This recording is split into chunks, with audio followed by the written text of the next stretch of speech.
మన రాష్ట్ర home minister Vangalapudi Anitha గారి అనుచరుడు ఒక కామెంట్ పెట్టాడు మన వీడియోకి. అయితే ఒకసారి చూడండి ఆ కామెంట్ ఏంటో. అయితే ఇటువంటి కామెంట్స్ మనకు ఫరక్ పడదు, కానీ అసలు ఈ తమ్ముడు ఎవరా అని చెప్పి తన అకౌంట్ ఓపెన్ చేసి చూస్తే వంగలపూడి అనిత గారితో తన ఫొటోస్ ఉన్నాయి చాలా వరకు. అలాగే ఐటీడీపీ అధికార ప్రతినిధి అని చెప్పి తన అకౌంట్లో మెన్షన్ చేసుకోవడం జరిగింది. అయితే ఒక బాధ్యతాయుతమైన పదవిలో ఉండి ఇతను ఇంత బాధ్యత రాహిత్యంతో మాట్లాడడం అనేది ఎంతవరకు కరెక్ట్? టీడీపీ పార్టీ అంటే నాకు ఒక మంచి ఒపీనియన్ ఉంది, ఎందుకంటే ఎందరో మంచి మంచి నేతల్ని ఆ పార్టీ రెడీ చేసింది. ఆ పార్టీలో కూడా క్రమశిక్షణ ఉంటుంది, అలాగే లీడర్స్ని తయారు చేయడానికి వర్క్షాప్స్ కూడా కండక్ట్ చేస్తారు. అయితే అటువంటి పార్టీలో ఒక అధికార ప్రతినిధిగా ఉండి ఇటువంటి బాధ్యతారాహిత్యమైన కామెంట్లు చేస్తున్నాడు అంటే ఇతను మనం ఏ విధంగా అర్థం చేసుకో. ఇక్కడ మీకు వస్తున్న ప్రాబ్లం ఏంటో మాకు అర్థం కావట్లేదు. మేము మా మండలాన్ని మా అనకాపల్లి రెవెన్యూ డివిజన్లోనే కొనసాగించాలని కోరుకుంటున్నాం.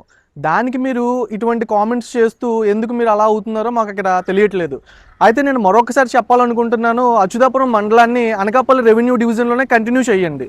దీన్ని తీసుకెళ్ళి నక్కపల్లి అడ్డు రోడ్ రెవెన్యూ డివిజన్లో పడితే ఇక్కడ ఉండే 80,000 మంది ప్రజలు అనేవాళ్ళు తీవ్ర ఇబ్బందులు గురవుతారు.